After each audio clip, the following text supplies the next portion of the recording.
This Pride Month, we gotta let gay people be mean.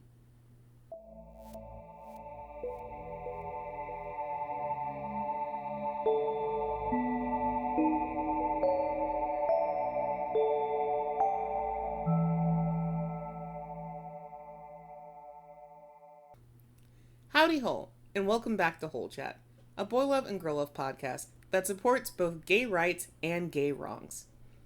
I'm your host, Chuck, and here with me is someone who has permission to be mean at any time she wants, Keelz. I do love being mean. I'm not gonna take that back. That's why I'm cackling since I heard the title. I don't need 1 month to let me be mean. I'll be mean all year round. You're gay wrath. I am gay wrath. I'm here to settle gay injustices. Well, first things first. Happy Pride Month, motherfuckers. Yeah, we don't dance, but we tell you gay stories. I might be dancing. You have no idea. Well, you'll have to post you dancing then. Oh. But you'll never be that guy who, pulls all the wigs off. Oh, yeah, Mark Kanamura, yeah. Yeah. Bless him. Opening comment was honest. I do think we should let gay people be mean or meaner at any point in time. And it's very relevant to what we're doing today because it is about a very mean gay person. Uh-huh. Possibly too mean. So are we supposed to support whatever mean thing he does? I support about half the mean things that he does. But it's Pride Month. So, so you need to support he can do whatever he wants. No. So I read this comic a while ago. I liked it well enough, but I have a weird thing about it, so we'll get into that in a moment. So what I want to talk to you about is Wrong Nightstand, which is a 2021 comic and is the first serialized work by Ssaewoo. It's a comic that follows one couple within the universe in season 1 and then switches to another in-universe couple in season 2. It also contains like a redemption arc for a season 1 villain, which I don't normally fuck around with, but I am here to specifically talk about an ex-villain today. So the redemption arc about a mean character, you're giving him permission to be mean. Yeah. And being mean didn't do the worst damage in some cases. Just let him do it. Let him do it. He's a fake character. He can be as mean as he wants to. And as we get into, you'll understand a little bit more why he's mean and what's going on or whatever. And I think if you give it a read, you'll definitely be on team. Let him be a little mean. Let him be a little mean. Just let him be a little mean. I remember when I was reading this, for some reason, I was way more captivated by the second season than I was about the first season. And so with that in mind, there's going to be major spoilers for season 1. Because while I really liked the first season, it was fine. I felt that season 2 had a stronger concept and is more interesting. And I'm not the only person who feels that way either, because I definitely saw plenty of comments being like, oh, holy shit, I'm excited for season 2. Or people were like kind of hate reading the beginning of season 2 because they didn't want to hear about this character. And then somewhere like 10 chapters in, they're like, oh, well, actually, I think this is great. Some people were reading season 2 for schadenfreude reasons, which is also a fine reason to read it that way. But no shade to season 1 at all. I had a couple of issues with its execution was kind of my main thing. But it's not bad. I obviously read the whole thing. I still enjoyed it enough to keep up with it. And I was excited to see that they were doing a second season. So it's not perfect, but I don't think it was bad. It's like a B. I guess if we're doing the like F to S rank, I think it's more like a B.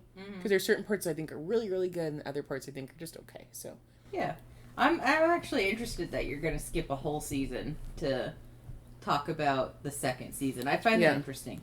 I have also read comics where I was like, throw this whole first season out, but the second season where it does like new characters. Yeah.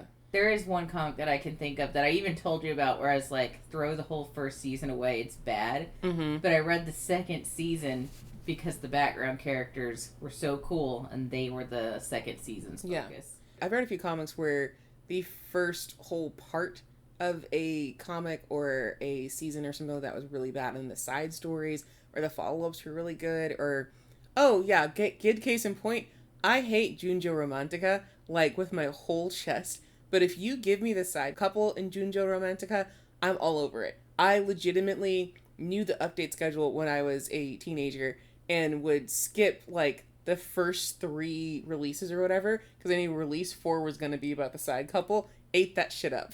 So, not a stranger to this kind of thing. I remember the rants about it. Like, you hated it so much. I think this is when we were in junior college. I was in high school. In high school? Yeah, it was, but it was like around that time. Yeah. It was rough. I was pissed. And, like, you were right, because, like, back when I still read yaoi pretty actively, I was like, let me take a peek, and I was like, ugh. I told you not to. I told you not to. Oh, yeah, I think I even probably looked at it just because you can't tell me not to do something. I'm going to touch it. I'm that child. But yeah, so this is a series where I thankfully do not hate a certain part of it. I just thought it was good, but not as good as the follow-up, and I really wanted to focus on that and encourage people to, if they read or they have read the first season, not to pass up on the second season. Or if you've read the first season and thought that was okay, like, you know, stay for the second. Yeah, just trying to encourage, like, do that. Don't give up, kind of thing. So, let's jump in. I'm going to start by talking about season 1 some, and then we'll get into the meat of season 2. So, season 1 covers the relationship between Lee Si-hyun and Han Baek-kyung, 2 childhood friends who became estranged towards the end of high school due to perceived homophobia. They are joined at the hip before that, and so by the time they've both entered college, Si-hyun has a bestie-shaped void and a distinct inability to get laid. Baek-kyung just happens to roll in the same college as Si-hyun, and this is just happens to in huge quotations, it was not an accident. But he enrolls in the same college as Si-hyun and tries to befriend him as though there was never any homophobia, which there wasn't ever any homophobia, actually. It was very much, I'm not hating, I'm just gay moment. But Si-hyun is resistant to restarting this friendship. Until, of course, he gets absolutely shit-wasted and ends up sleeping with Baek-kyung, which harkens back to the title, Wrong Night Stand. And it also sets up the rest of the story, trying to reconcile past hurt with the new reality of getting his ass ate by his childhood friend. That's quite a summary. But the important part to note is that homophobia allegations came about via a specific person, Baek Seonwoo. Seonwoo was Si-hyun and Baek-kyung's sunbae during high school, and eventually became the object of Si-hyun's affections. They end up dating, and things are fine until Baek-kyung walks in on them kissing. He storms out, and somehow he and Si-hyun never really reconcile the situation. So for the rest of high school, they never talk to each other again. Okay. And so they haven't spoken to each other, I think, for like 4 or 5 years. So lifelong friendship. Over because of a kiss. That's kind of what it looks like. But so they don't reconcile, due in part to Seonwoo, who correctly figures out that Baek-kyung has a massive boner for Si-hyun, and, as a true contrarian, refuses to break up with his boyfriend. A thing that Seonwoo was absolutely going to do originally, because his modus operandi is dating people who have a crush on him and then cruelly breaking it off to see them suffer. And he does it in front of an audience of other teenagers as well. Boy. Gay wrongs. Right? You know what? You need to change the beginning. That's not allowed in this gay month. I'm sorry, that's too mean. The type of mean I'm talking about is like, you know, go punch a fascist. Yeah, that punching a fascist isn't even mean. It's just like a regular thing to do. It's not, but like, you know, it's mean to yourself. You could hurt yourself punching a fascist. No, because then I just get to like go get Taco Bell and go to the Walgreens and get pain cream. You get to go get Taco Bell. I don't get a treat in this. You can get a book. I'm telling you. Okay. You can go buy a book. You punch a Nazi and then go buy a book. Then I guess no one gets hurt. See? So that's... So if you get a little bruise on your fist, go buy a book. Yeah, just go buy yourself a treat. It's not a big deal. Seonwoo really is actually mean. Not cunty mean, not catty mean. He is a mean person. I mean, he certainly seems He is a for real mean person. He sure seems like a full-on fucking asshole. Uh-huh. So his actions deepen the wedge between Baek-kyung and Si-hyun in the past, and in the present, Seonwoo reappears to continue to cause problems, and to maybe officially emotionally devastate Si-hyun, which there's a reason for that. We'll get into that too. What? There's a reason why he's like, I fucked with y'all before, but I have to fuck with Si-hyun again specifically. There's a reason for that. Which one's Si-hyun? Si-hyun is the ex-boyfriend or the ex... They thought he was a homophobe? This is the ex-boyfriend. Okay. So he wants to fuck with his ex again? Yes. Because the way that Si-hyun and Seonwoo broke up is that Baek Young kind of got Seonwoo to do it, but it was just like a further manipulation scheme for him where he's like, cool, I'll do it, but you have to know that it's going to be your fault with what happens to Si-hyun after I break up with him. Because then Si-hyun's obviously upset because his boyfriend broke up with him. Okay. And so, like, he does make the situation worse. But, Seonwoo is a huge asshole. But Si-hyun and Baek Young are also idiot morons who make some huge logical leaps in their assumptions and refuse to communicate until things are really fucking bad. Because the entire time that they have had this potential homophobia breakup or whatever, they don't talk to each other. They keep trying to contact each other, and each one of them chickens out from talking to each other. And so, for as much as Seonwoo is like, I'm going to make it worse, if they had said anything to each other, if they had finally met up and actually said, okay, you've been waiting outside of my house, let me come downstairs to talk to you, or please come to my house and talk to me, they could have had this solved in a hot minute. Let me tell you how tired that makes me. And this is why I thought that season 1 had some really, really high notes, but then also I was more frustrated with it. Mm-hmm. And I found people who were also feeling that same way of like, they love misunderstanding stuff, but even they were like, I'm getting tired. Because the misunderstandings continue into the rest of season 1. It's exhausting. I'm sorry. I like misunderstandings that go on that long can be really, really frustrating. Yes. Though the one kind of silver lining to it is they are like teenagers at that time and going through a lot. And that's fine. So I do understand it, but they continue to have really bad misunderstandings at their big ages of 21. I was like, I'm going to strangle you. I don't really mind when like teenagers have misunderstandings. It's just like sometimes you see grown ass adults having misunderstandings like for a really fucking long time, and I'm like, you better have the craziest reason for a misunderstanding. Right? And so Baek Young also, more or less, stalks Si-hyun until they're both in the same college, which is really fucking weird and doesn't get addressed. Because Si-hyun mentions, like, he starts a comment by saying, here's all these people I've tried to have sex with, and all of these people have ended up, like, flaking on me or something happened or whatever, or I messed up. And in every one of those cases, we find out that Baek Young apparently had something to do with those situations not working out. And there's no explanation for it. It never gets addressed why he was doing that. Like, you know why he's doing it, but you don't know how he was able to do this, or if it was purposeful, or if it was just coincidental the whole time. But something is weird about it. And that's from first season. Yes. Mine as a whole. Right? And then I just feel like a conversation would have kept things from spiraling out into whatever mess that was, which is essentially how part 1 wraps up. Like, they just have a quick love confession, and then everything gets resolved, and past sins are eradicated, and Baek Young and Si-hyun become super boyfriends. And so I just didn't feel like the resolution was as strong.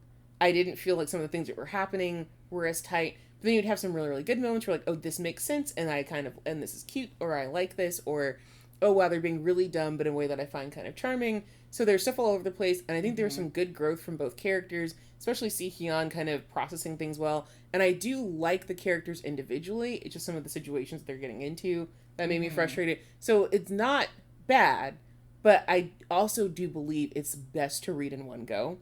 Reading it in real time, which I was doing, made me very frustrated. Yeah, I can see why. And I'm going to put it out here this way. I don't like it.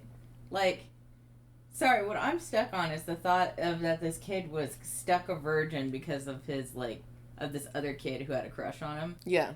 I don't like that aspect. It's weird, right? It sits wrong with me. It feels very manipulative. I, again, don't really know the full thing of season 1. But since that never gets touched on, that just feels crazy. Like, he's a crazy guy. He's got a big red flag. You shouldn't date him. So, and that's the thing, is I think it could have been either stronger to push more into red flag territory or to confirm that it was a coincidence. Because we don't know. Yeah. We don't know for sure if it was a coincidence or not.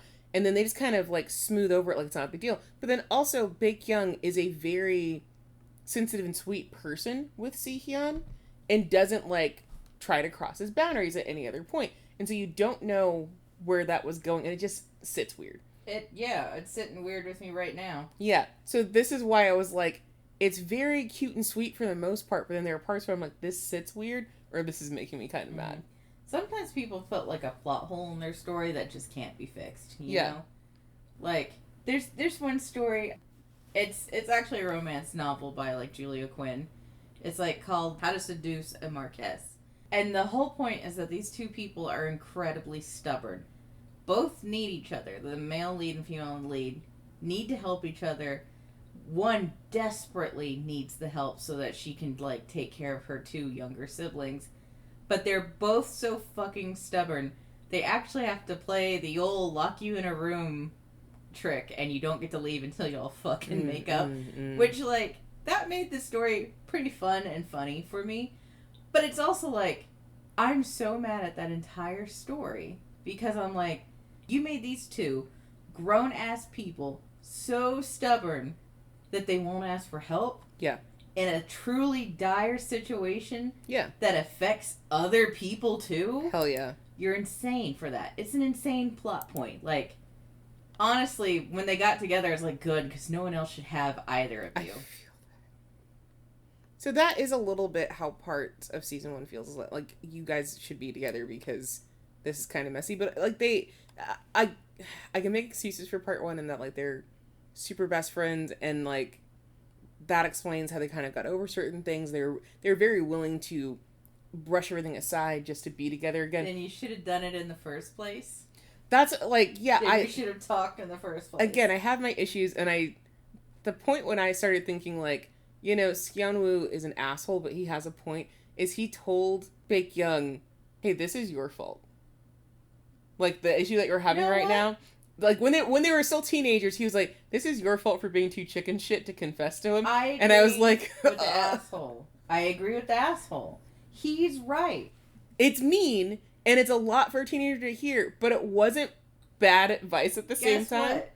You see what I mean? Back to square one, +1 for that good point. But you see, this is what I mean. Is like, you should let him be mean. Because he's not consistently right. right. He's still an asshole. Yeah.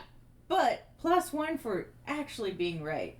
Like, holy shit. The amount of stories that really boil down to people needing to take personal responsibility for shit or for communication is astounding. Yeah. There's so many stories that it's like, take some fucking personal responsibility. Yeah. And I think you figure some shit out. But so that's the thing. It's like, part 1's got its fucking moments. Seonwoo is a fucking asshole the whole time. We get that. And the author did straight up say that he was supposed to just be a throwaway villain, but she tried to make him as mean as possible. Mm-hmm. But I would say that even... she fell in love with him. Well, so even in the first part, she kind of fucks it up a little bit to me with a couple things we're going to talk about later. So she laid the groundwork for it to be a little fucked up. So I don't know if that was because your editor at that point had said, like, hey, by the way, we're going to do season 2, make some choices, and she shoehorned some things in. She just happened to shoehorn the best things in to lay down the groundwork for this being a different situation. So we end first season at the end of one semester, and Baek Young and Si-hyun have gotten back together, and then that brings us to our next part, which begins at the start of the next semester. So season 2 opens up with Seonwoo getting railed by a mystery character. Oh, God. You get a little bit of inner monologue from Seonwoo, mostly him recalling shit that people have said to him in the past. Like, oh, your life must be easy, and you're smart and hot, and so what do you have to work for? Or you can get or do whatever you want, etc., like those kinds of things. But if all those words are true, why is he, currently, face down, ass up, underneath some guy? And so we are absolutely clear. He is in that position because of his own bad behavior, and the situation is not nearly as bad as it looks on the surface. Minus a hole? This feels very rapey. It is not. And that's what... This is also why I want to talk about this one. It is absolutely not. Seonwoo did something stupid and then was like, okay, fine. I'll explain. Okay. I'm holding on that negative hole, though. Totally fine. I'm not going to say this isn't a weird fucking comic, but I just thought it was interesting. You know what I mean? Okay. Okay. I will say I think the character design for them in season 1 was better than season 2. Is that season 1? This is season 1, so that's Baek Young and that's Si-hyun. It's really ugly, though. I told you about what this art style looks like. I don't remember. They look like dead-eyed children. Yeah, so she very clearly knows how to draw bodies and stuff like that, but it's obvious she used to do more shading. Mm-hmm. Because this is her first comic, she was not doing very good. Yeah, you this have is that told woman. Me, but I've not seen the image of them staring straight on before. This is horrifying. Yeah. So yeah, this is what we start out with. This at this point, this is consensual sex. You just don't know what's going on. And then we're still in the same theme of wrong neck stand kind of thing. And so you get a couple of scenes like this, and you're like, okay, where is this going? And he's being teased by whoever is fucking him as well, being like, you're actually having a good time. I told you you'd have a good time kind of thing. Whatever. I don't like this because it feels like coercion. So I'm going to keep the negative hole. You keep the negative hole. We will get there. I'll explain as we go along. There is dubious consent in this comic. This, I think, is the most straightforward dubious, but obviously in the first part, there's a lot of, like, drunk sex happening. Yeah, I think you warned me this one had dubious consent. Yeah. This is fairly dubious so far. This is fairly dubious because I think there's a 4D chess aspect to it, but I will actually address it and talk about it. I'll put it this way. Like, if you're uncomfortable with non-con, I think this part would scare you away. But since I have confirmation that it is consenting, I don't feel, like, totally icked out yet. Yeah, and that's also why I feel like this one's worth talking about, because the first few pages you're like, this is concerning. It's very concerning. But since I knew what I was reading before, I was like, I don't think she's gonna pull that. And the whole point is one night stand gone kind of weird was the whole point. But again, I read the first part, so I knew kind of going in where it was going. You know, like, it's definitely good. It's definitely good to give this a dubious consent tag. Because, like, again, looking at this first part as someone who doesn't like non-con makes you nervous. Yeah, I would have, like, let's say I came into this blindly, I wouldn't have touched it. Exactly. But now that I have you telling me, oh no, it's actually fine. Yes. I'm still nervous, but now I'm gonna move forward. Yeah, this is also why I'm going to talk to you about it. I'm not going to say, you should just read this. That's weird. But still, this whole, like, beginning, that's a future Ssaewoo issue. Present day Ssaewoo is freshly re-enrolled at university after a break and ready to reintegrate with his peers. Kind of. There's a bunch of exposition expressing just how well received Ssaewoo is. So, like, he charms the pants off some student workers just by looking hot and acting polite. So, like, there's a woman who is sitting at, like, a registration counter kind of thing or in the library, and she's saying, like, oh, yeah, there's supposedly some hot guy here, but I don't care because I only like 2D guys. And then Ssaewoo shows up, and she's like, oh, never mind. Be still my heart. But as he travels through the halls of the school, he's surrounded by whispers. Whispers filled with awe and admiration, though there's definitely some thinly veiled jealousy. And Ssaewoo is aware of it all. Ssaewoo has a nice appearance, and he has learned over time that looking good has people assuming that you're good all the way through. If his actions match his face, then it becomes nigh impossible for him to ever be considered a bad guy in any way. Essentially, assumptions will trump reality every time if you're, like, super hot. What a turd. He's not wrong, sadly. Yeah. And also... God, what a polished turd he is. Yeah, so we're clear. He's not wrong. It has happened to him his entire life. And so I'm like, yeah, pretty privileged, but also, like, don't be this way. Also, I'm going to tell you straight up, I do not think that Ssaewoo looks as a good character design. I don't like it. No. I honestly think they don't do enough shading.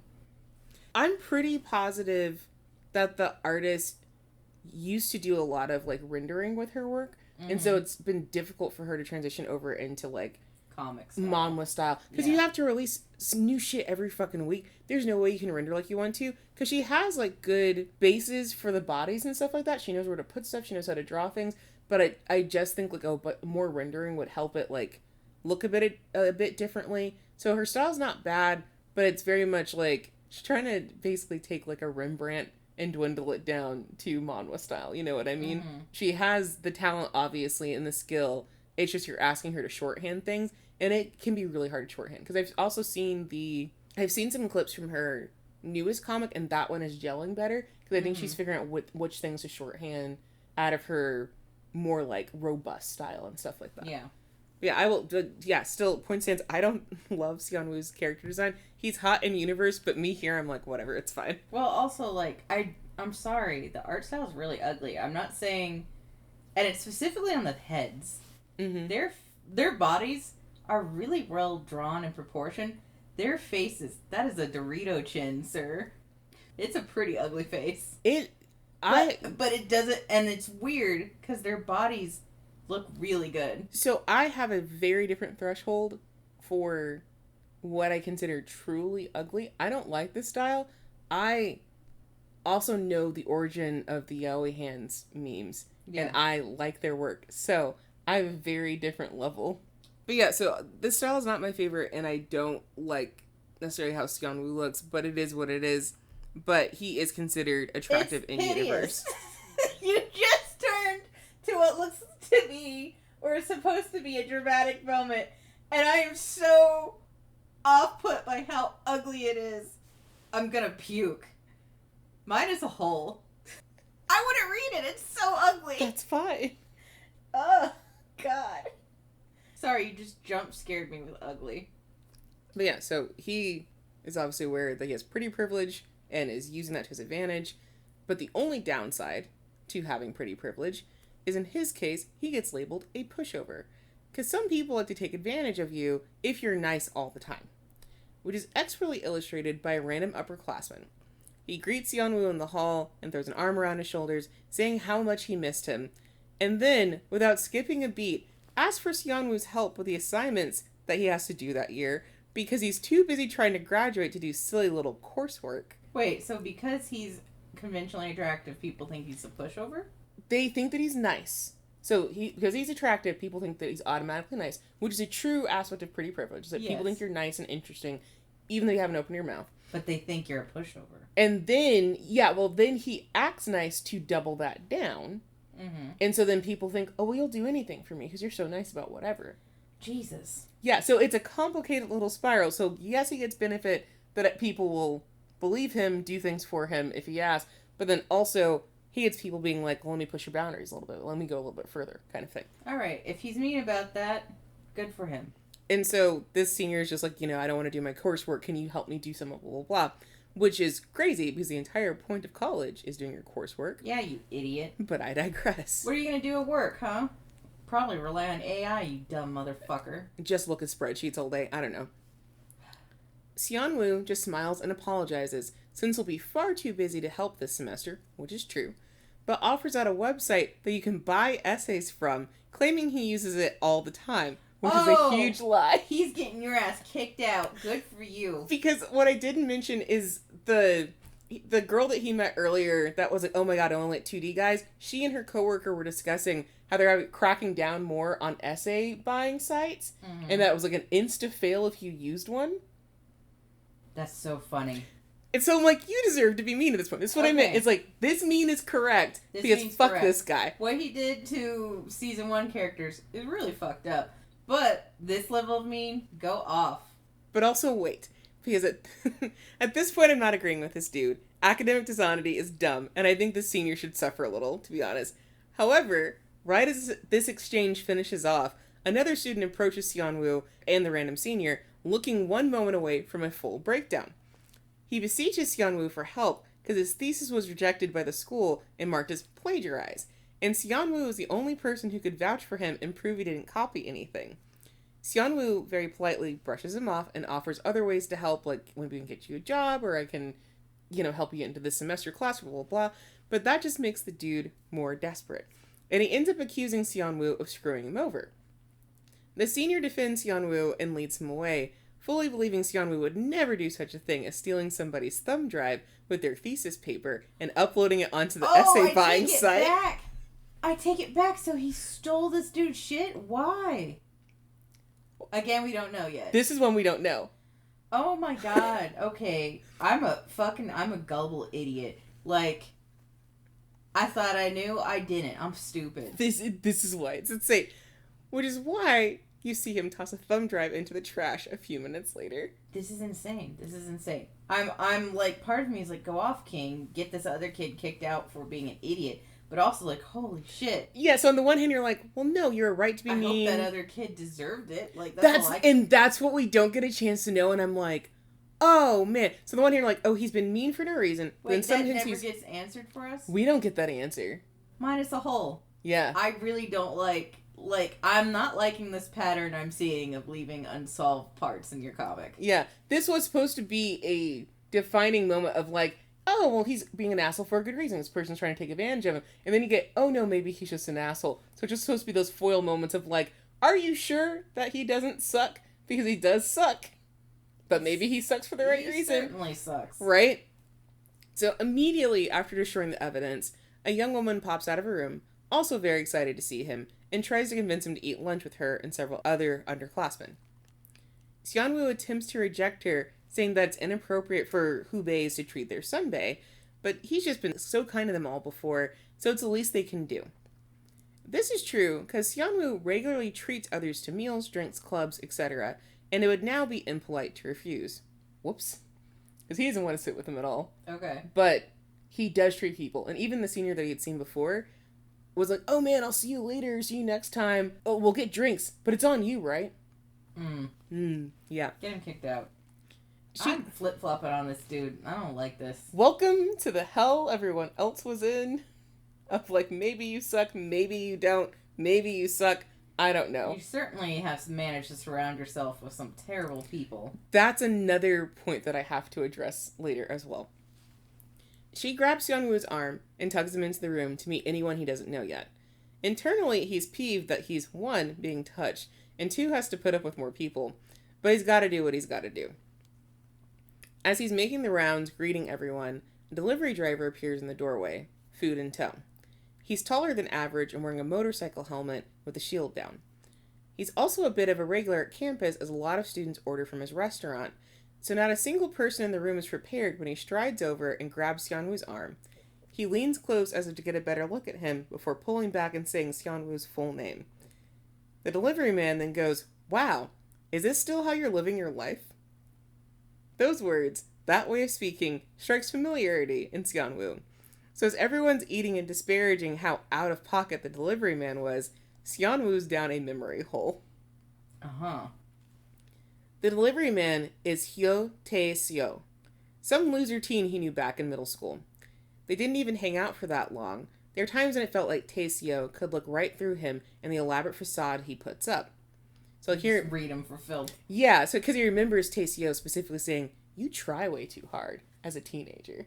Damn, I love the thought that someone just pumpkin bombed him as a child. Mm-hmm. Like, I've said something that you'll never not think about. You were starting to get how this was set up, because this is all like in chapter 1 as well. The author is good about doing that setup of like, oh, I'm concerned about the beginning, and then you're like, wait, this dude sucks, and then it's like, wait, you kind of need to meet your match. You need to suffer a little bit, but then how is that gonna look? Yeah. So I'm not saying like this is a bad story or anything. Yeah.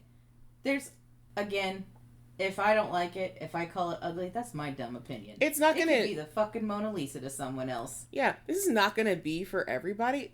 I just thought it was interesting. It's very interesting. Like, now that I know I could get past the first little bit of the random sex scene, I'm interested. I keep biting. But again, this is why I need proper tags. I need proper tags. Mm-hmm.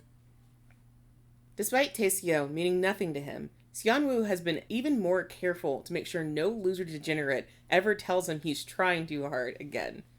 So why the fuck is Tae-Seo acting like he knows everything about him? God, he's back and you gotta deal with him again. He's funny as hell. But also he's such a brat. But yeah, so this is the scene where he's like, oh no, your thumb drive got blah blah blah, that sucks for you. Yeah, no, like, it's that ugly scene that you showed me before. I can guess. Yeah, and then he makes a lot of faces where he just looks... He looks like an evil villain. You know, you remember Kin from Digimon Adventure 2? Like, before he gets fixed?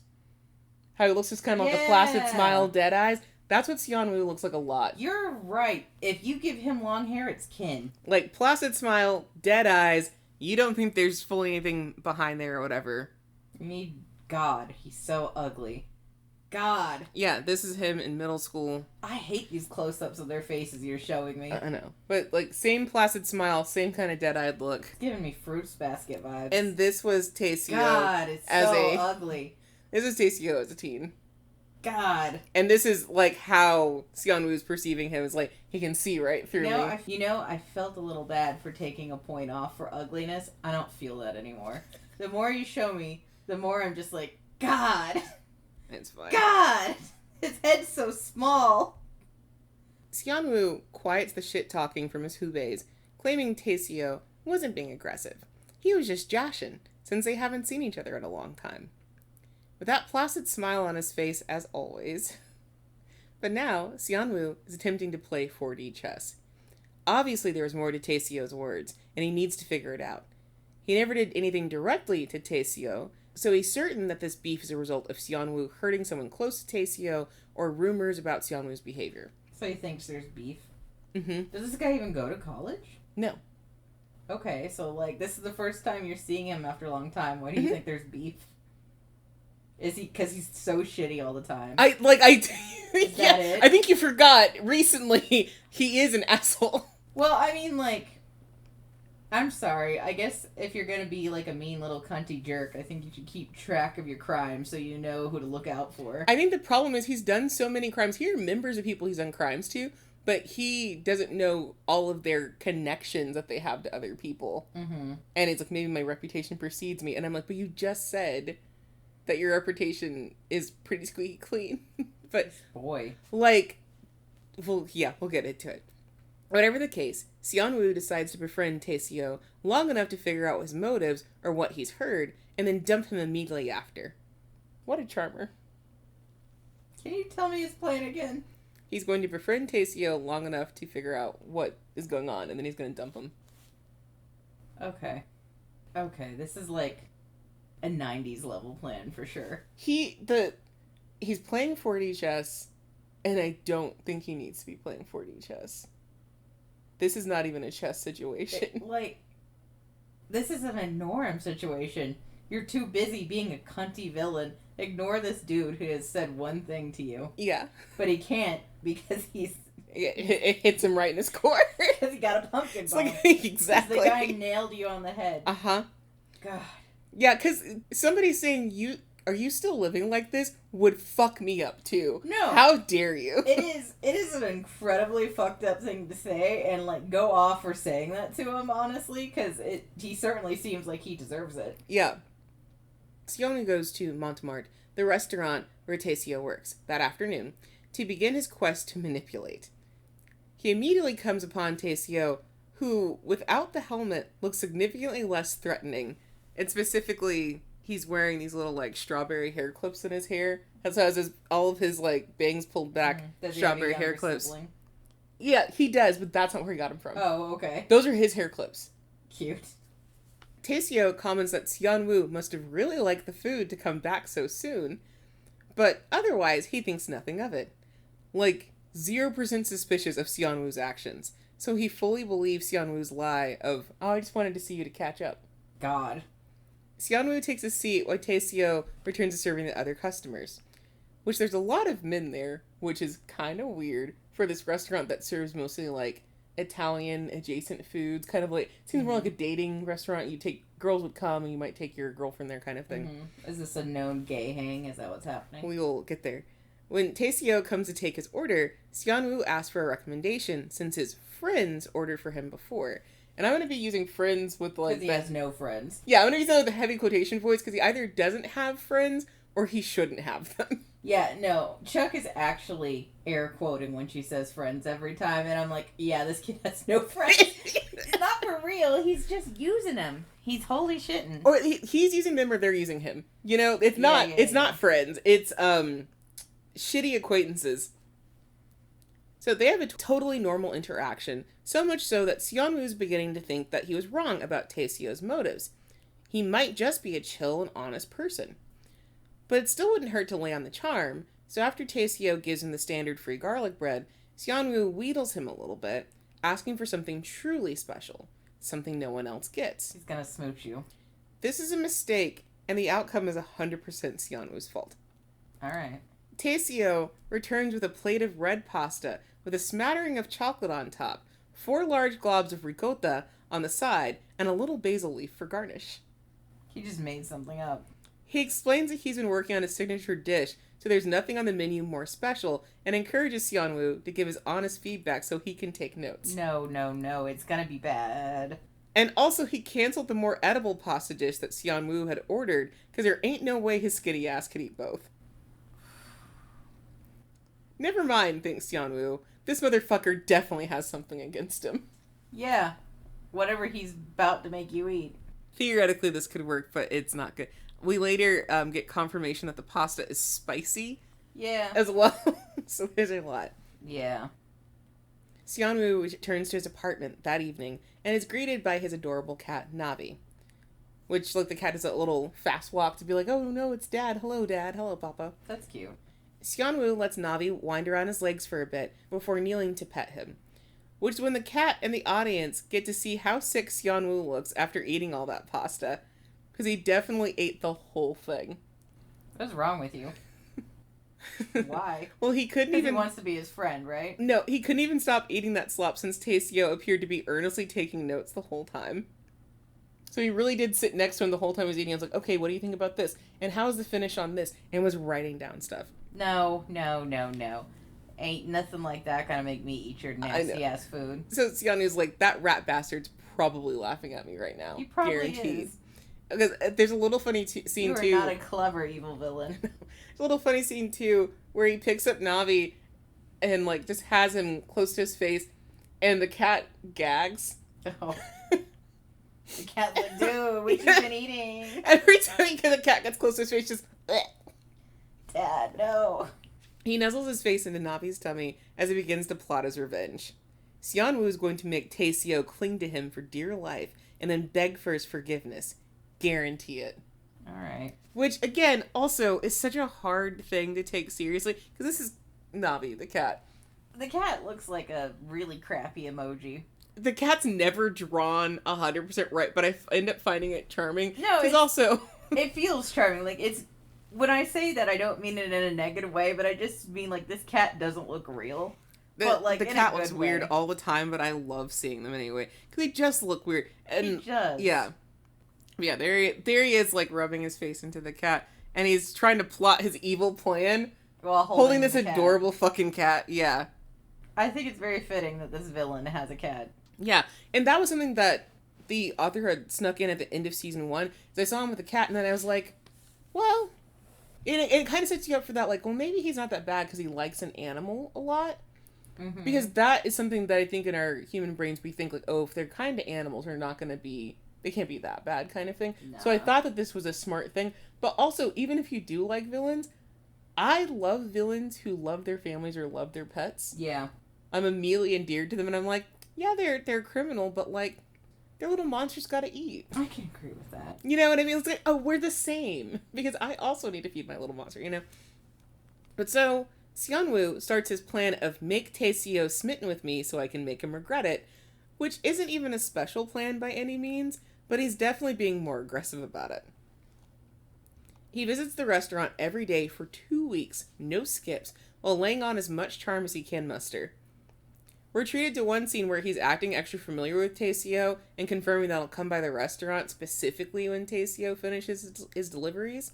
Like, he puts a hand on his shoulder and, like, gives a charming laugh. That whole thing is being very much like, yeah, I'll see you later, bro. A Hubei interrupts their conversation, and Tae-Seo just disappears while Seonwoo's distracted. Yeah, right. And he honestly gets super mad about it. Like, what do you mean? You just left. We hadn't finished confirming. And it's like, yeah, well, Tae-Seo's busy doing deliveries. Wow. Safe to say, Seonwoo's marvelous plan isn't working. He's never met someone who's so uninterested in his life. Well, he has real eyes and can tell you ugly. No, even Tae-Seo. Like, everyone in the comic. No, I know. Like, look, I just can't let it go. Like, I'm sorry. When one of the male leads, or any lead in a comic, is so ugly, I can't let it go. But Seonwoo's been so nice to Tae-Seo so far. So how could he not at least acknowledge his efforts? Who doesn't want to be his friend anyway? And I'm like, girl. Everyone. Everybody kind of wants to be your friend, but not the real way. I don't think you understand what friend means. Which is why you keep doing air quotes. Mm-hmm. Like, he's sadder the more and more we uncover about him. He's kind of a disaster. Yeah. Seonwoo mulls us over, whiskey in hand, during an outing with his friends. He's beginning to believe Tae-Seo must have some serious dirt on him if he's this impervious to his masculine wiles. This is not the place to be thinking this deeply, however, as one of his buddies calls him out for being too drunk and suggests that if he's going to be slumped over and quiet for the whole night, he might as well leave. This friend, Gyujin, also throws in a few jabs about Seonwoo's wealth and family for good measure. You have no real friends. So he's like, well, did the money from your family run out, or like, you know, or they're finally cutting the range, like struggling, blah blah blah. And I'm like, okay, which is crazy since he's here at this club drinking and eating on Seonwoo's dime, but whatever. So this is one of the people he's known for a long time. Treats him this way. Yeah. This is ridiculous. And, like, granted, Seonwoo treats him like shit back. Yeah. But... like, granted, these people are awful. Yeah. Like, every one of them is awful. But, like, damn. Well, I will say, Yujin is especially bad, because the other dudes, thankfully, steer the conversation away, and are like, dude, you need to chill. Like, what are you doing? And Seonwoo takes the opportunity to ask if anyone remembers Heo Tae-Seo. One friend that is unfortunately unnamed, which sucks because he comes up again later. Mm-hmm. But one friend in particular can't forget Tae-Seo since he once got thrown across the street by the behemoth for smoking. Wow. And ended up with a broken arm. For smoking. He was smoking as a middle schooler. Oh, that's funny. And this righteous other middle schooler threw him like, across. Don't do it. And then he fell and broke his arm. So that dude's frightened. That's really funny, though. Just this righteous middle schooler. Don't smoke! Breaks your arm. You shouldn't smoke. Yeet. That's so funny. This is so stupid. This feels like someone I know would do. Mm-hmm. Oh, God. Like, I have to stop you from doing the bad thing. Almost kills you. Oh, my bad. Uh-huh. God. The rest of the crew discusses how simultaneously dumb and wild Tae-Seo was, and how he deserves to be a delivery driver because he's not cultured enough, or something like that. I will say the one guy who's just afraid of him from middle school, he's not shit-talking Tae-Seo. He's just like, I just don't want to deal with him again, man. That freaked me out. He's just a big guy. He's always been a big guy. But everyone else is like, oh yeah, that guy, of course he's a delivery driver. He can't amount to anything, blah, blah, blah. But their shit talk does give Seonwoo some perspective. If Tae-Seo is a high school dropout working in food service, he may be too busy making ends meet to focus on anything but surviving. Which would explain why he seems uninterested in Seonwoo. So he'll just have to change tactics. I do have to show, like, Tae-Seo looks suspicious all the time. He does. Because he keeps trying to put more stank on it. Looks more attractive than the other guy. I think so too, but, like, in universe are both really attractive, if that helps. They're both supposed to be super attractive. No, and, like, what I think they're doing with Seonwoo is a lot of Eastern artists are like, yeah, the dark-haired, dark-eyed man, that's the hot one. And that clean-cut kind of Prince type. Prince type. Yeah, exactly. And I can tell what they're going for. I'm just appalled. I do like the humor which he puts in this, because this part is, I think, great. Because he's just sitting there, like, gripping a whiskey, and then his other fist is closed, and Tae-Seo's behind him, just like, wow, are you doing some kind of challenge to try every item on our menu? And it's just haunting him. He looks so stressed because he can't woo this motherfucker. No, there's nothing he can do. It's really funny. And then this is Yujin, who I just wanted to show you because, again, he is relevant later, but he is immediately talking shit. And he's an asshole to the asshole, right? Yes. Asshole squared. Asshole squared. I want to be an asshole to the asshole, because one thing that they pull off really well is asshole has an amazing crazy face. Yeah, he looks dead inside. He looks crazy, yes. He looks dead inside, and he looks crazy 90% of the time. Yeah.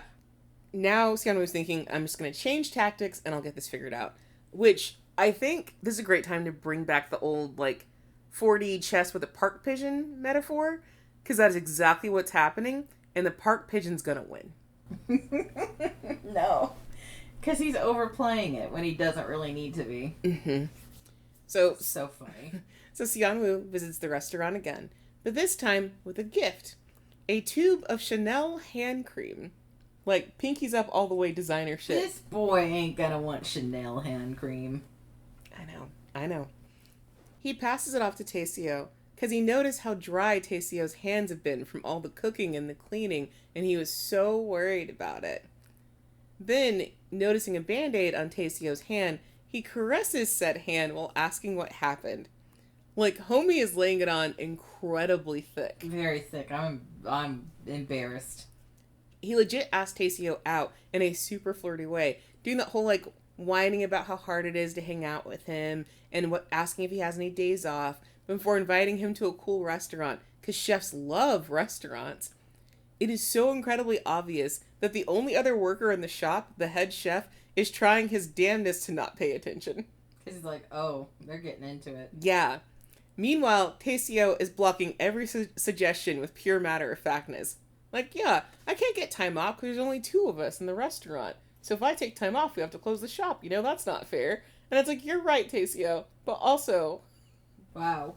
He's trying his damnedest to hit on you. Shame that, like, they're gonna get together. He seems really nice, honestly. Cunty, but nice. Seonwoo even whispers in Tae-Seo's ear that he should go so he doesn't cause trouble for him at work, and to please make time for them to meet up later. Seonwoo is pretty confident that this will work, and is on his way out, when he's stopped in his tracks by exactly what he didn't want to hear. Stop trying so hard. God damn. Anger rises up in Seonwoo, white hot, but he manages to keep his cool and instead plays at being hurt by Tae-Seo's callousness. Which is kind of true, but he specifically talks about how hard it is for him to get close to Tae-Seo, but maybe Tae-Seo doesn't want to get close to him. He departs after this, leaving Tae-Seo and his business partner alone in the restaurant. I just feel like there's a poignant silence, and then Tae-Seo's like, man, that guy's fucked up. Like, Tae-Seo's just onto his shit from the beginning. No. Oh, Tae-Seo's not that smart. Oh no, he seems like he's onto him. Oh, he's a park pigeon. God. Mm-hmm. All nice and docile from being fed scraps all the time. His business partner / boss gives Tae-Seo so much shit for this. He, a grown man with a family, is also wondering why Tae-Seo is being such a dick. Especially to his boyfriend, is what he's thinking. Yeah. Tae-Seo looks adorably confused and clarifies that they're not dating and he's not being rude, just honest. He doesn't need Seonwoo to buy him gifts or try so hard. He's not a big gifts person anyway. So this is what he's been meaning the whole time. He's like, you don't have to try so hard. It's fine. You're fine how you are. He's just a blunt asshole. Exactly. Which, like, I still like it. It's funny as fuck. You get a preview of his family in the middle of the comic, and then you actually get to meet his family more in depth in the extras at the end, and it helps explain why Tae-Seo is so blunt. Because they're all blunt. Because, like, there's a scene where his little sister is like, Dad, you're being a fuckhead. And I'm like, whoa! She just tells her dad, like, hey, you fucked up. That's so funny. And I'm like, you shouldn't say that to your dad. Have you ever met a family that's really blunt like that? I have, yeah. Me too, and it's amazing to watch. Yeah. They're like that with each other all the time. I was over at someone's house, and I'm in middle school, and this girl told her mom to stop being a cow. My 12-year-old brain was like, did you just tell your mom that?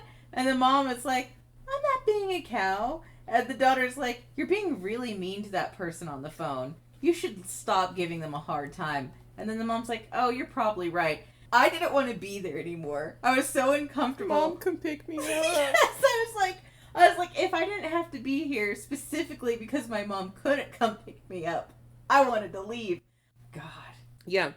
So his boss begs Tae-Seo to think about the motivation, though.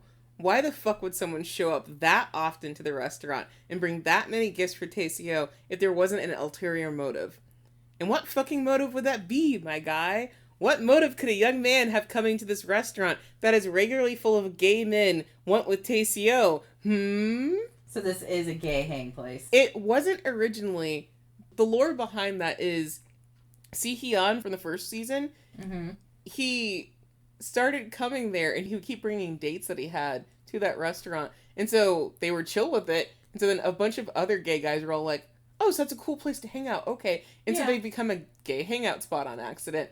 And so the That's so realistic. So the chef's even like, yeah, like, you know, I'm super open-minded. You can totally be into him if you want to. Like, look, we're a gay hangout at this point. Yeah. You can be gay. So obviously, look at this dude. So obviously. Who's trying to hit on you like crazy. Figure it out. Well, says Tae-Seo, Seonwoo's just like that. He wants to be on everyone's good side. So he's been like that since they first met. Which is not untrue. And this is what Tae-Seo was talking about in the past. It's like he's always trying to get on everyone's good side.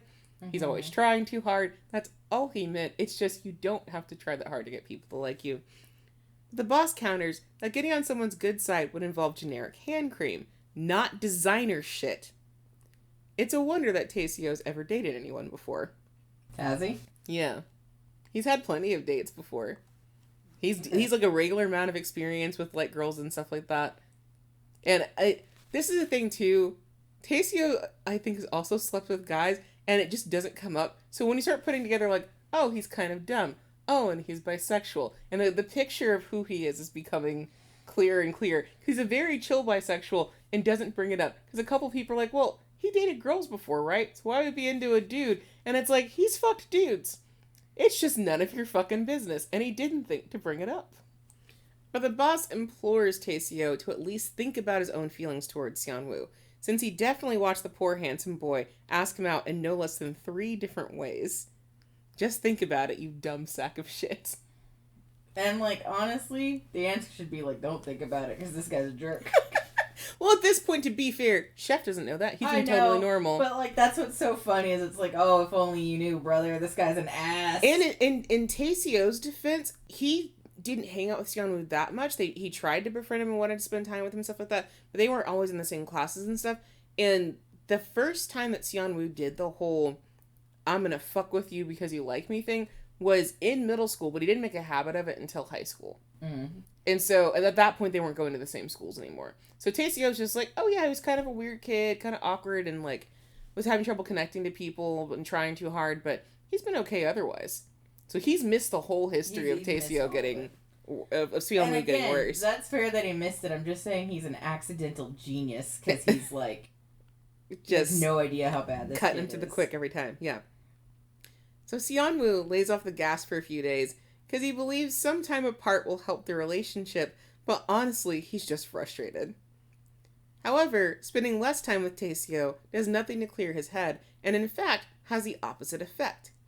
He thinks about Tae-Seo and the problems he causes all the time, even when he's asleep. This is funny. This is a villain falling in love. Yeah, because he never thinks that it's weird that he's so hung up on this. Yeah. At all. No processing, just, there's obviously got to be something wrong. So he's playing 4D chess, but not really focusing in on the things that are actually important. He's playing himself is what he's doing. Yeah. Well, as like I said, a lot of things that happened to him are his fault at the beginning. Mm-hmm. As he walks around campus, he's hoping for a relaxing afternoon, maybe like a nice bath and chilling with Navi, but that would be too easy.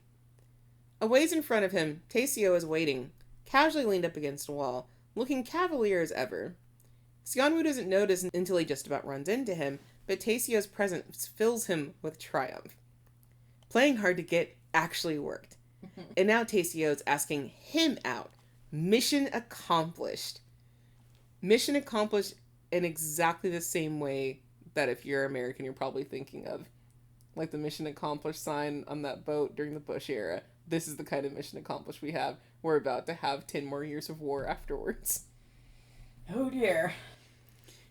Except, he can't make this too easy for fear of looking pathetic, and because Tae-Seo deserves to suffer a bit. And yet somehow, instead of blowing him off completely, Seonwoo agrees to meet later that evening, because Tae-Seo's like, are you free now? No. And he's about to say, no, I'm not free at all. And then Tae-Seo's like, oh, that's too bad. I mean, I'm free in 4 hours from now. I'm like, girl, really?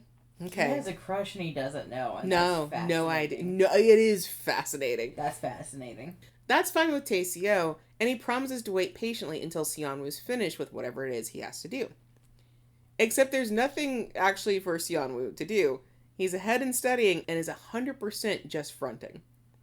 He sits in the library pretending to study, but he's really focused on Tae-Seo once again. He knows everyone's facades eventually fall away if you spend enough time with them, wink wink, but Tae-Seo remains as unpredictable as the weather. So he also constantly will say nuggets of truth. Mm-hmm. But and he won't apply it to himself. No inner reflection whatsoever. Yeah. Tae-Seo inevitably finds his way into the library because he makes friends with everybody. And so he's sitting outside of the building and they're just like, what are you waiting for? Oh, you want to go inside? We'll help you get inside. Don't worry, buddy. Enjoy yourself. And so what little resolve Seonwoo has left disappears. He's just too goddamn curious about whatever Tae-Seo has going on to wait another couple of hours. So Tae-Seo takes him out of the building and introduces Seonwoo to his precious scooter. A vehicle that Seonwoo is vehemently against. But Tae-Seo ignores Seonwoo's protest since there's no way they can get where they're going without a motorized personal vehicle, and tugs a helmet onto Seonwoo's head. It's a fairly rough ride with how Seonwoo is protesting, but they eventually make it to their date spot in one piece. So, the restaurant that Seonwoo mentioned is apparently easy enough for Tae-Seo to get access to. In fact, the entire restaurant is empty except for them, and the chef personally delivers their meals, which consist of a special menu with themed decorations. Oh, so he gave them a date. Yeah. Which, this is the first moment where I was like, oh, shit, Tae-Seo's got connections. Because this is a nice fine dining restaurant. Yeah. That he got them into and, like, booked for the evening. And I'm like, Seonwoo, you are very smart. Use your brain. Something. You gotta use your brain. But what changed? Tae-Seo was making things really difficult up until this point. Well, he thought about it and he realized they had a misunderstanding and he'd been oblivious to Seonwoo's feelings. He's now ready and willing to give it some more thought. Because Seonwoo likes him, right? Just straight up ask him, like, you like me, right? Yeah, and he... Okay, I'm tired. Yeah, that's mostly it, kind of. Seonwoo does like Tae-Seo, but he definitely doesn't mean in the romantic like, he's just trying to befriend him. But whoops, the food comes out, and Tae-Seo can't really talk about deep stuff and eat at the same time. Oh, but so they shelve... thinks it's romance. Yeah. Oh. And so they shelve this conversation until later. When later comes, Seonwoo is so turned off by the prospect of riding the scooter again that they waste what little time they have to talk further about what Tae-Seo's two brain cells have come up with. Because Seonwoo gets a phone call from someone named Baek Seonwoo. So Seonwoo's last name is Baek, and then this is another Baek being introduced. Mm-hmm. He picks up this call from Baek Seonwoo, and then we cut to Seonwoo entering a garish and seedy-looking nightclub in search of the aforementioned Hee-young. You see, Hee-young is a young man who loves to party and do drugs, and for some ungodly reason, he called to ask his Hee-young if he wanted to stop by. There's even a weird scene where Seonwoo shows up and he's like, Hee-young, I'm coming to pick you up. He sees the drugs and he's like, oh, I gotta get you out of here. Like, even pulls up Hee-young's, like, hoodie sleeve, and he sees that he's got track marks, and he's like, dude, we gotta go. And so he's trying to pull him out. The people that are there with Hee-young have, like, snuck up behind Seonwoo, and they're, like, gonna dose him in that moment. But he, like, throws them off and then grabs Hee-young, and they leave together. But Seonwoo, acting like a good big brother type, yanks Hee-young out of the devil's den and away from all these troublesome influences. And then he makes Hee-young call for his driver, and they have a small brother-adjacent argument. Because that is what they are. They're half-brothers. Hee-young is the youngest child of the Baek family, chaebols who run the Baek-il group. And Seonwoo is just their dad's bastard. Jesus. Hee-young apologizes for causing Seonwoo trouble, but also thanks him for caring so much, since no one else in his family gives a damn about him. Sure. With Hee-young making an appearance, all the major players are in place for the rest of the story. There's just one more thing y'all gotta know. How do we get to the fucking from earlier, and how is it Seonwoo's fault? I mean, I think I know. You probably have. I think I figured it the fuck out. Yeah. Well, for everyone else, Seonwoo has upgraded his assholery since high school, and instead of just chastely dating someone for a while and then breaking their heart, he's upgraded to tricking people into coming to a hotel for sex. Upon entering the room, his friends would all be there, and it would become obvious that his partner was pranked. They'd be humiliated, etc., etc. So Seonwoo plans... Minus a hole. Yeah. What a dick. Yeah. So it was the same thing before. Before it was just like, oh, well, I'm going to break up with you in front of people. It's honestly way worse and now it's worse. And the one thing I will give Seonwoo in this case is he doesn't actually have sex with the people or, like, get them naked. He literally, like, they open the door, and then the people are there. I still think and so it's still really bad, but I was like, this could be worse, but this is still such a weird escalation to take. And it's weird, too, because it's also such a waste of money, because he pays for the hotel. Yeah. And it's a nice hotel, and I'm like, this is crazy to do this. But if he's the bastard child of someone, I'm sure he doesn't care if he wastes money. Because if someone says, you're my bastard child, I bet your relationship isn't great. Yeah, which he has been told that he's the bastard on purpose. So yeah, you're like, right. I'm sorry. Like, judging from everything, this boy's damaged. Yeah. Well, Seonwoo planned to do the same thing to Tae-Seo now that things are working out in his favor, and he's confirmed Tae-Seo's got nothing on him. So really, even the way that this is staged, he's saying like, oh, well, he's going to think on me so I can just burn the bridge like I plan to. But truthfully, I'm like, I think you're just mad about something else and you're taking this out on him because the whole exchange that he has with his half-brother is uncomfortable. Ugh. Like, it doesn't feel right. His half-brother says, like, no one cares about me. But he also says, like, just like you. We're the same. No one cares about us. And I'm like, that is uncomfortable and is a really low blow for no reason. And so I think even this portion where he's like, I'm going to take it out on Tae-Seo, it's not really about him so much as it's about other stuff he's deflecting kind of thing. Whatever. So there's a lot going on here. Yeah. So he plans things out with his friends, most of whom are legitimately terrified of Tae-Seo, but they agree to show up as always, considering the potential payoff of watching Tae-Seo get knocked down a peg. Seonwoo invites Tae-Seo to get a drink together with the intention of getting so drunk and so flirty about it. He plays his cards right, invites Tae-Seo up to the hotel, and is so ready to open the door and to reveal his shitty little friends. But instead, upon opening the door, they're 100% alone, and Tae-Seo kisses him passionately.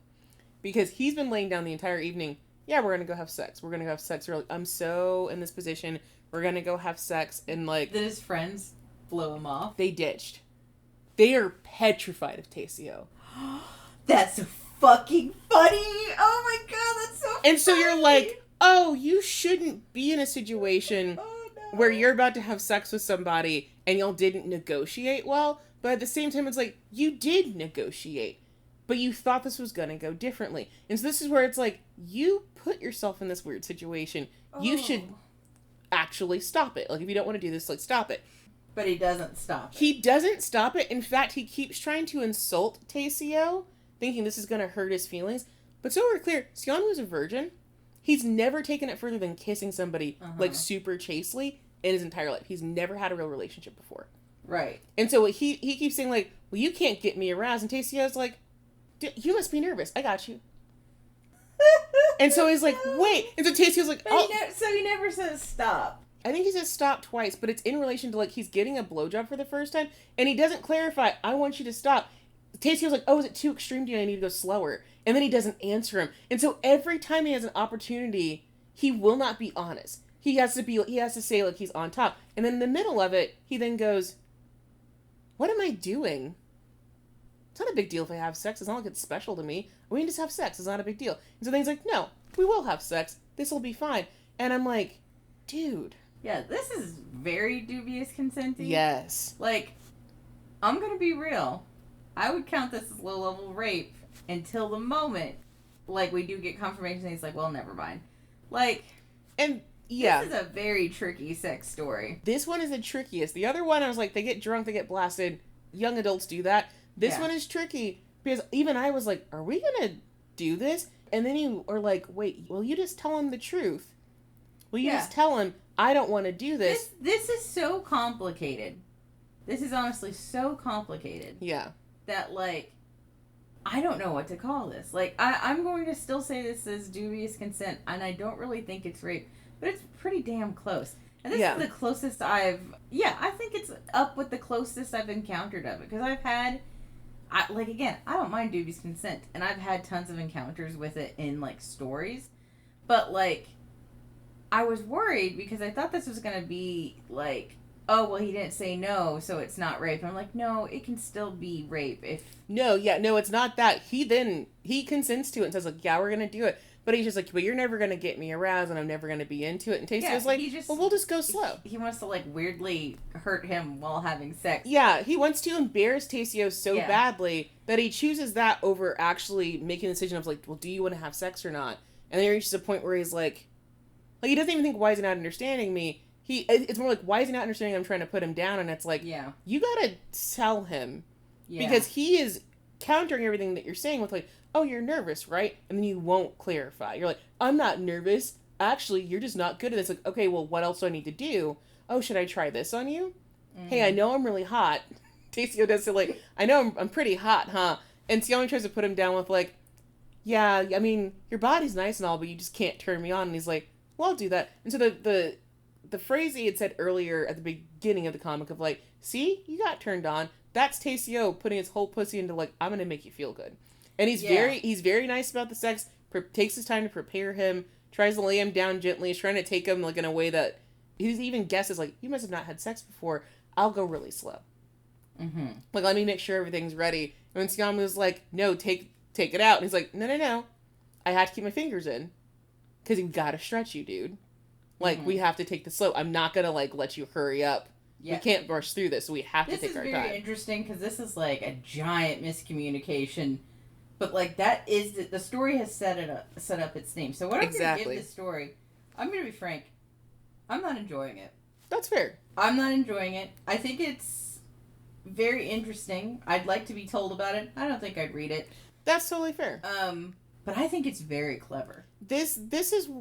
You're getting all the points where I am at as far as, like... I just think it's too interesting not to talk about, but I know it's not going to be for everybody. It can't be for everybody. No. Enough people were frustrated with the first season and them only having drunk sex. So obviously going into this, and like the weird pseudo-stalking that they talked about too. So obviously, like... the weird pseudo-stalking is actually what put me off the most. Because, like, if two people are both drunk and have sex, that's no one's fault, you know? Mm-hmm. Like, that shit isn't comfy, but it happens. Like, it is definitely something that happens. But you can't blame anyone if both parties are drunk. Yeah. Y'all fucked up. That's just what happens. And, like, young people just end up... Like, if you're new to drinking, you're gonna mess up. Yeah. It's very easy to mess up. You don't know your limits. And you will absolutely do some stuff that maybe you didn't necessarily think that you wanted to do, or you wanted to do in a very specific way. As long as y'all communicate about it and work it out, like, it'll be fine. People have drunk sex sometimes. It's not the end of the world. Yeah. It's just be careful.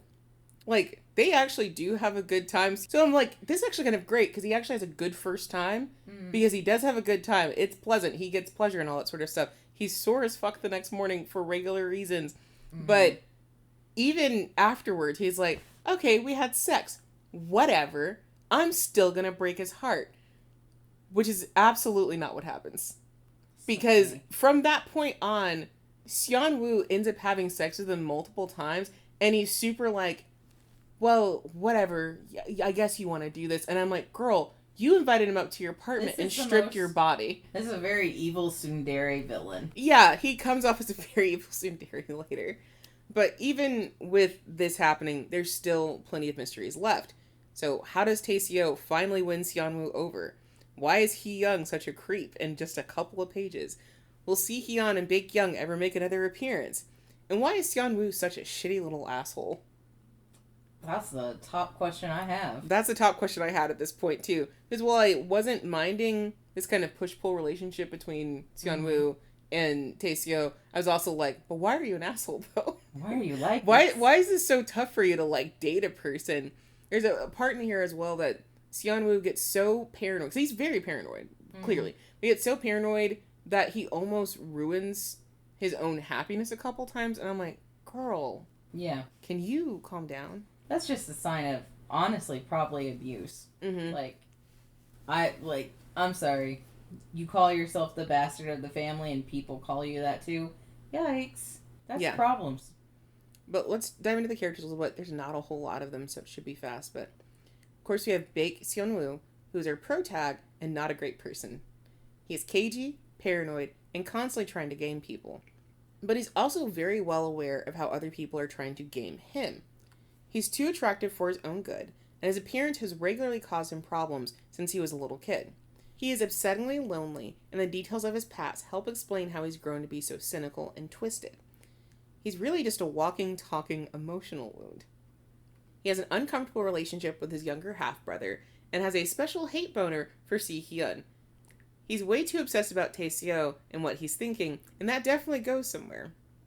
He loves animals, and Navi is his ride or die. And I do want to explain the hate boner for Hee-yeon thing.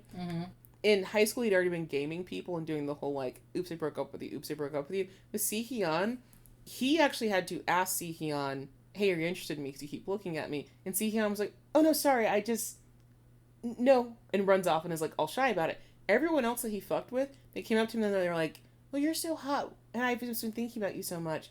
Would you date me? And he's like, you don't even know me. You don't care about who I am. You only care what I look like. That was kind of his catalyst for, well, I'm going to fuck with you about it. But with Hee-yeon, it he had to kind of poke and prod at Sihyeon and kept showing off how good looking he was, essentially. And it took Sihyeon a long time to be like, can we maybe just hang out? Not even date, but could we hang out? Mm-hmm. And so that was the first time that Seonwoo was like, oh, somebody's being regular with me. Mm-hmm. Like, they really just seemed to like me and want to get to know me first. And he didn't really know how to handle it. Yeah, and then he figures out that Baek Young has this huge crush on Sihyeon, and he sees them together, and he realizes, these two bastards have a crush on each other, and I'm just being played. I'm just a replacement for what Sihyeon actually wants. And so he gets upset. And so that's why he, like, comes back around later, because he's so wounded by that. And it's like, granted, that's sort of like, that wasn't really that's not what anyone's... That's not what happened. That's not really anyone's fault. This was a stupid idea that you got as a teenager, but it's the only time where I was like, I actually get where you're coming from, because being a teenager is so confusing, and that can feel that way, right? Having a crush on more than one person sounds very complicated. Yeah, and so... Never happened to me, but it sounds super complicated. But at that point, I was like, oh, that makes sense why you have such a hate boner for him. You're, like, actually really hurt, but you don't know how to be hurt normally anymore. You only know how to, like, try and hurt people to get over it. Because even when he tried to go back after Sihyeon, he didn't do a very good job. Because Sihyeon's a very, like, earnest and honest person himself. And so he never got to do the bait and switch of, like, oh, we're going to go have sex. Because Sihyeon, like, chickened out and was like, no, I don't like you that way anymore. Like, it's been years, and you're still a very cool person. I still like you as, like, my sunbae, but I just don't feel it anymore. I'm having confusing feelings. And so, like, blows him off, too. And I'm like, you deserve to get blown off. You do, because you don't have good intentions. Yeah, but it's also like, I get it, but you still made the wrong choice. Then we have Heo Tae-Seo, who is our male lead, and is a super well-liked guy. Everyone likes him, and he has enough current friends to fill an entire restaurant, which he does do at one point. Cool. He also is the sort of person to meet somebody on the street and befriend them in 20 minutes. He's friendly, outgoing, and kind of dumb. So the exact opposite of Seonwoo. He's actually a pretty talented chef and has made a lot of connections within the food industry. He's honest almost to a fault, in true Kimbo fashion, and he's also pretty good at decoding others' emotions. He gets smitten with Seonwoo when he realizes Seonwoo is flirting with him. He's a chaotic bisexual. Yeah. He is super good at cooking because he's very talented. Like, he actually started this restaurant that he has with his business partner. His business partner's a grown man, like, older, and he is still, like, I think 23 or something like that. So he's worked really hard. He really likes cooking. He's just not very book smart, and he's not super passionate about things that he doesn't like. And so he really likes cooking. He's kept doing it. The reason he started cooking is very cute. He's all around, like, fairly wholesome, but he's also very confident, and he really does think he's hot. And to be fair, in universe, he is considered hot as well, but it's just that he's like, I know I'm hot. Yeah, also good. Like, no, honestly, truly good. There's nothing worse than someone who's just like, oh, I'm not hot, and you know they know. Like, because there's something sincerely sad when a beautiful person is like, I'm hideous. Yeah. But there's something, like, irritating when this person, you know they know. Yeah, and they're just like, trying to put on airs. Oh, I'm not hot. You know you know. Yeah. You know you know. That's what makes Tae-Seo so interesting, is that he's like, no, I'm hot. And at one point, he tells Seonwoo, like, you're not like a trophy to me. If anything, I'm the trophy. Because look at me. Yes. Good for him. Honestly. Look, we've got to move past this age of, like, oh, no, I'm not hot. Oh, thank you. Oh, thank you. No, seriously. Like, oh, man, you know what? I got the fattest ass in town. You right. My ass is good if you're a butt person. But, hey, I got no tits. So if you want boobs, I'm not your type. Like, I don't know. Just be confident about what you got. It's because it's got to make you feel better. Yeah. Like, just to go ahead and accept and acknowledge it. Because I don't think you're going to feel any better by being like, oh, I'm not attractive, you know? 2K25. We stop putting ourselves down. Yes. To the best of our ability. To the best of our abilities. Then we have Baek Hee-young, who is Seonwoo's younger brother, and is the only one from the greater Baek family to spend time with him. He's disconcerting, to say the least. He loves to party and do drugs, and speak to Seonwoo like they're both unfortunate outcasts. He's very clearly trying to manipulate Seonwoo and crosses every boundary he can. He hates animals, including Navi. He also hates Tae-Seo, but for weird fucking reasons. And he's also the villain. Which I didn't show you any of Hee-young. This is Hee-young. Oh. Oh, also dead eyes. Yeah, that's the secret. Gyujin is one of Seonwoo's friends from childhood. He has a massive inferiority complex that he takes out in Seonwoo, despite having the cool parts of his lifestyle entirely sponsored by Seonwoo's black card. Homeboy nearly gets himself murderated. So he's an asshole, but he does almost get murdered later. Okay. Sihyun and Baekhyun do make further appearances, but they spend most of that time either being lovey-dovey or trying to give Tae-Seo advice on how to navigate his relationship, which they don't believe that he has. Other characters make some minor appearances, like Tae-Seo's business partner and eventually his family, but they don't play any huge roles. These are the people that you see recurring the most often. And there's the one dude that I said earlier that, like, he is afraid of Tae-Seo. He's one of Seonwoo's friends who's afraid of Tae-Seo, but he shows up later to help them out. He just doesn't get named. He, like, helps out with something really important that I will tell you about later because I cared about it a lot, but we'll get there. Mm-hmm. Okay, so why am I far more into some douchebag finding redemption versus two little guys falling in love? Well, Seonwoo never really gets redemption. All those people he fucked with never forgive him, which is proven several times, including by Sihyun and Baekhyun. They will never trust Seonwoo again, and probably wouldn't mind if he moved out of the country forever. Mm-hmm. Instead of redemption, Seonwoo gets what he actually needs, which is being treated like a normal person, deserving of normal interactions, and if he's lucky, love.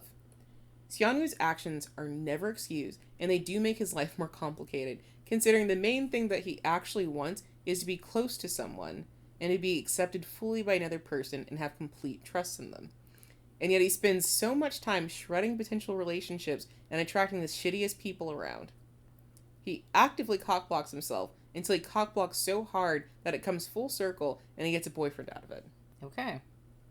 So there's not a time that he is not essentially doing the exact opposite of what he wants. Yeah. It's interesting, too, that Seonwoo isn't entirely wrong about the way he handles his life.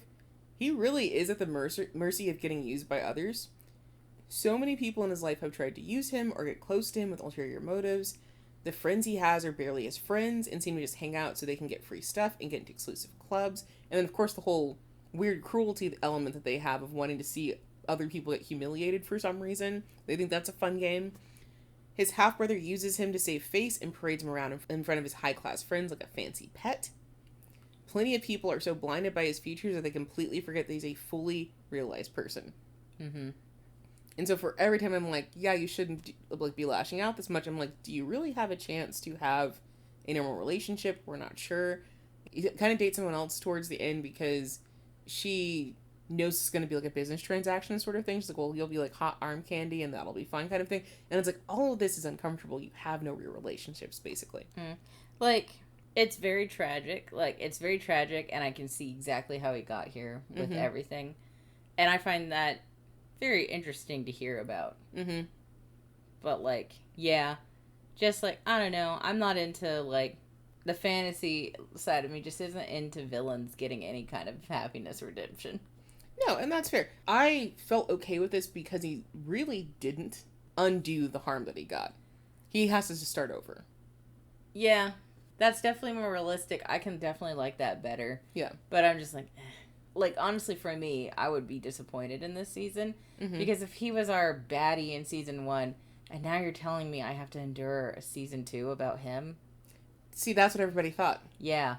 That's what everyone thought. And then they read it and they're like, shit, now I'm this into was it. much better. Yeah. It sounds much more interesting. And I think it's because it's better written, I think, than the first part is what keeps people into it. And then you get, like, an actual realistic conclusion. Yes. Yeah. I just appreciate that Ssaewoo, the author, gave a lot of reasons for Seonwoo to be antisocial and distrusting of others. Again, still is an excuse coming up with creative ways to hurt people, but it does make some kind of sense. There are also some events in his childhood that could have absolutely led to him being a much worse person. I'm talking about doing actual crimes, not just humiliating people. Mm-hmm. Like, go to jail for a long time kind of crimes. Mm-hmm. Hee Young is also a terrible person who does terrible things, and I think he works really well as a foil to Seonwoo. They've lived completely opposite lives. Hee Young's had everything handed to him, was never without love and affection, and grew up with a family and servants and stability. And he's still a giant son of a bitch. He finds his position of being expected to do very little to be daunting, and he takes out his frustrations by doing drugs and fucking with others. But his life is fine. He has no reason for lashing out, stalking people, manipulating his family, etc. And he genuinely has zero remorse. All that plus the animal hate paints Hee Young as a potential sociopath. Yeah. Yeah. Also, like, there is an argument to be made here. It sounds like taught narcissism. Mm-hmm. Like, not like you were born with a narcissism, but taught narcissism. And those people suffer with this strange inferiority when they don't get to do something. But they also are not motivated to do something. And so it's like this weird side effect from having parents who overindulge with you. So either very wealthy parents who give you no limits, mm-hmm. or just parents who give you no limits. Mm-hmm. Like, it's a very interesting thing. Yeah. So it kind of sounds like y'all have made your own little psychopath. It's interesting, too, because Hee Young does have 2 older siblings, mm-hmm. and they are, like, normal. Yeah. And so there is that question, is this all learned behavior, or did he come out this way and just never got the resources that he needed to be better? Mm-hmm. But you compare Hee Young to Seonwoo, who has developed antisocial personality traits due to circumstances, and it's no surprise that he begins to look like an okay-ish dude by the end. Mm-hmm. Helps that Hee Young tries to murder a person or 2 later. Wow. Which is why this is why I'm saying, so we got like, a real villain. Yeah, like it's real borderline sociopathy because he has no qualms about killing a couple of people mm-hmm. just because he wants to. He doesn't have to. Yeah. But he's like, this will make me feel better kind of thing, which is very interesting. Yeah.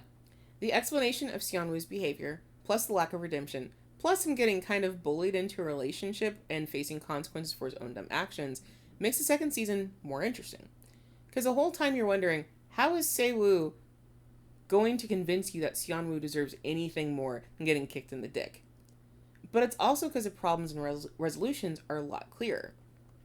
Season 1's antagonists are Seonwoo and a lack of communication to a point that it's almost annoying, and then things get resolved in 2 seconds. Season 2's antagonists are Hee Young, society, the Baek family at large, and also still Seonwoo. So he's, his own villain, basically. Mm-hmm. The resolution is also multifaceted, but it all primarily hinges on Seonwoo's willingness to change and be more honest and accepting of others. His personal growth is a catalyst for everything else falling into place, because there's no way he was going to tackle, society without relying on someone else for help, Mm-hmm. Because that is one of the, major things about the story, too. Seonwoo has to start being honest, because that is where he and Tae-Seo have most of their issues, is that Seonwoo won't just tell the truth. Mm-hmm. He always feels like he has to, couch it behind something or do it a specific way, try too hard to make it sound a certain way. And it's you can just be blunt. In fact, being blunt is easier, and being blunt will help you, because it's this whole thing of, if I'm too blunt, it's going to fuck something up. It's no, if you're blunt, people will actually like it better. You know what it is? It's similar to one of the conflicts in BJ Alex, mm-hmm. because BJ Alex has to learn he can still look a cool sunbae to people and still be a cool person, but still be kind of blunt and bratty about stuff, and that people felt more comfortable when he was like that. It's similar to that, but a little less, in that direction kind of thing. I haven't talked about Tae-Seo much, because I think he's pretty perfect the way he is, but he did have a little journey to take himself. He's described as the sort of person who gives up on things that he's not interested in, and likes things to be as straightforward as he is. And he tends to be a bad listener because of that.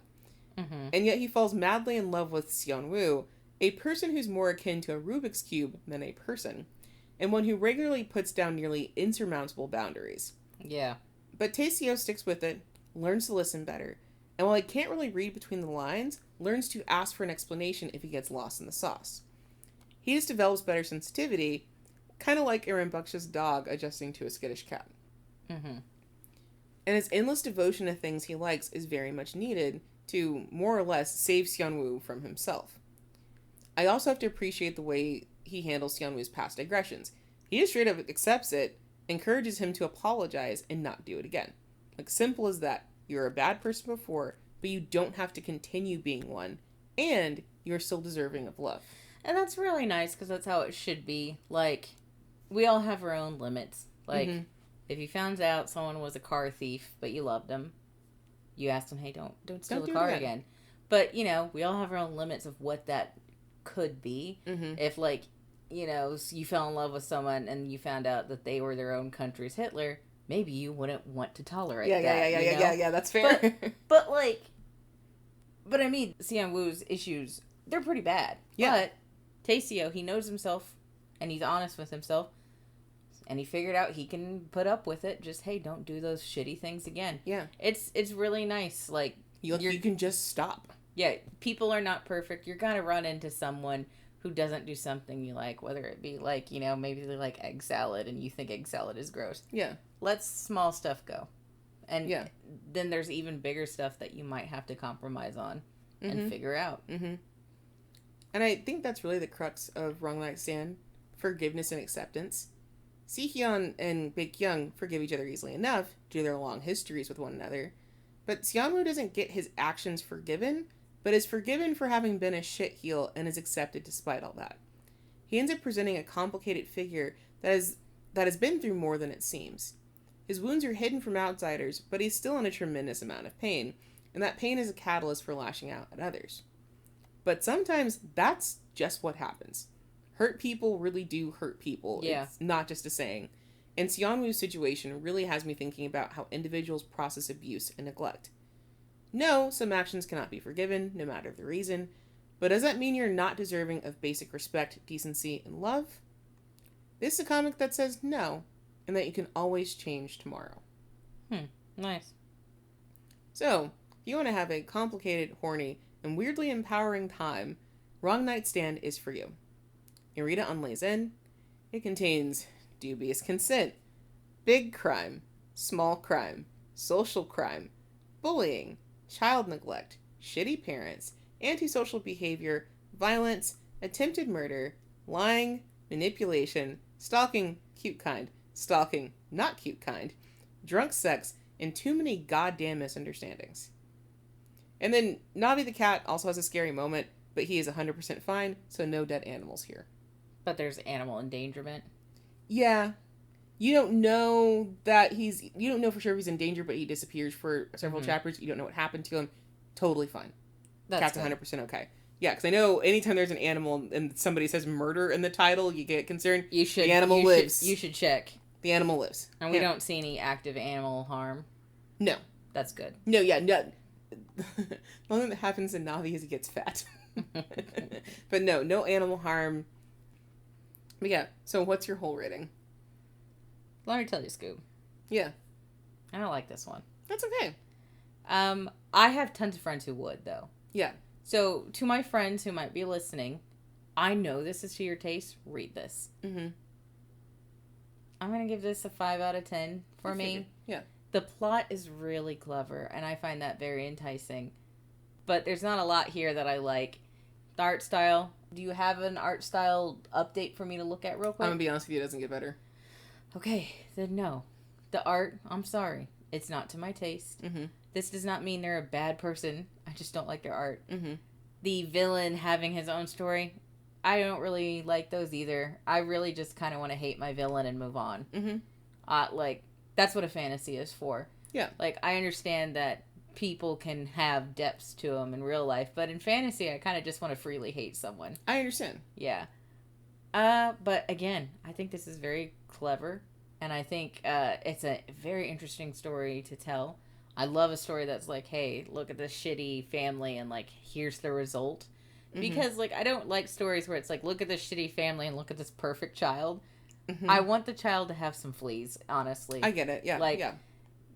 It's you can still be a good person, but if you have a shitty family, you're normally going to have a bad side effect, a flea that is maybe not the kindest thing.